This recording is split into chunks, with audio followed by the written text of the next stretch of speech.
ಬಂದು ಅದಂಗೆ ಆಗಿ ಹೋಗ್ಬಿಟ್ಟದ. ಇಲ್ಲೇ ನಾವು ಸಿಕ್ಕಾಡ್ತಾ ಇದ್ದೀವಿ, ನಮ್ಗೆ ಮೀಸಲು ಕೊಟ್ಟರೆ ಹೌದು ಮೀಸಲಾತಿ ಬೇಕು.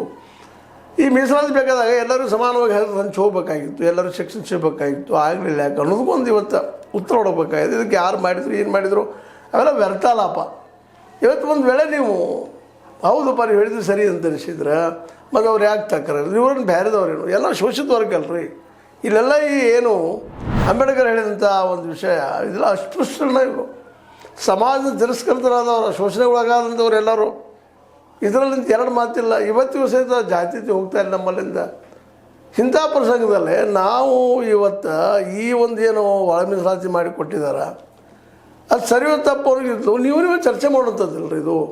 ಇದು ಮತ್ತಷ್ಟು ಅನುಕೂಲ ಆಗ್ತದೆ. ಈಗಂತ ನೋಡ್ರಿ ಹೊಸದಾಗಿ ಹುಡುಗರನ್ನು ತೊಗೊಳ್ಳಬೇಕು, ಕಾಲ್ಫಾರ್ ಮಾಡಬೇಕು, ನಿರುದ್ಯೋಗ ಉದ್ಯೋಗ ಕೊಡಬೇಕು. ಇಂಥ ಸಂದರ್ಭದಲ್ಲೇ ಮತ್ತೆ ಮುಂದೆ ಹೋಗ್ತಾವಾದ್ರೆ ಮುಂದೆ ಹೋಗ್ತದೆ. ಸರ್ಕಾರಕ್ಕೆ ಏನೂ ಆಗೋದಿಲ್ಲ ಅದರಿಂದ. ಸರ್ಕಾರ ಆಯ್ತು ಬಾ ನೀವು ಮುಗಿಸ್ಕೊಂಬರ್ರಿ ಅಂತ ಹೇಳ್ತದೆ, ಓಟ್ ಕೊಡೋದಿಲ್ಲ ಬಿಡ್ರಿ ಅಂತ ಹೇಳ್ತದೆ. ಕಡೆಗೆ ಯಾರಿಗೆ ನೀವು ಹಾಕಬೇಕಲ್ಲ, ಯಾರು ಬಂದವ್ರು ಮಾಡ್ತಾರೆ. ಈಗ BJP ಬಂದ್ರೆ ಮಾಡೋರು ಇದ್ದಾರೆ ನಾವು ಅವರು ಅದನ್ನು ಪೊಲಿಟಿಕ್ಸ್ ಮಾಡೋರು ತಮಗೇನು ಲಾಭ ಅದಪ್ಪ, ಯಾರಿಗೆ ಹೆಚ್ಚು ಮತಗಳು ಬರ್ತಾವೆ ನಮಗೆ, ಮಾದಿಗರಿಂದ ಹೆಚ್ಚು ಬರ್ತಾವೆ ಅಥವಾ ಇನ್ನುಳಿದವ್ರಿಗೆ ಹೆಚ್ಚು ಬರ್ತಾವೆ ಮತಗಳು. ಆ ಕಡೆ ನೋಡ್ತಾರೆ ಅವರು. ಮತ ಯಾರು ಬರ್ತಾ ಕಡೆ ಜಯ ಅನ್ನೋದು ಜನ ನಮ್ಮ ರಾಜಕಾರಣಿಗಳು. ಇವತ್ತಿನ ರಾಜಕಾರಣಿಗಳಂತೆ ಪೂರ್ತಿಯಾಗಿ ವ್ಯಾಪಾರಗಳನ್ನು ಬಿಟ್ಟಿದ್ದಾರೆ. ಇಂಥವ್ರ ಮುಂದೆ ನಿಮ್ಮ ಅಳಲನ್ನು ತುಡ್ಕೊಂಡ್ರೆ ಏನಾಗೋದು? ನೀವು ಚರ್ಚೆ ಮಾಡ್ಬೋದಲ್ಲ. ಇಲ್ಲ ಎಡಗೈ ಮತ್ತು ಬಲಗೈ ಸಂಬಂಧ ಬೇರೆ ಯಾರೂ ಅಲ್ಲ, ನೀವು ಯಾರು ಮೇಲಲ್ಲ ಯಾರು ಕೇಳಲ್ಲ.